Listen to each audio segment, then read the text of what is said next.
গ্রেপ্তার সাগর হালদার।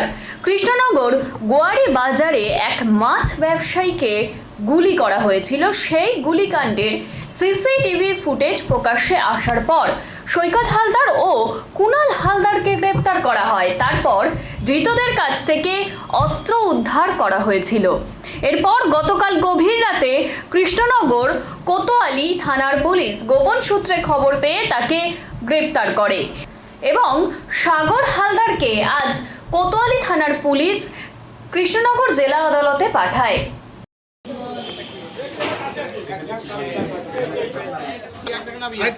একটা সিটে নাও একটা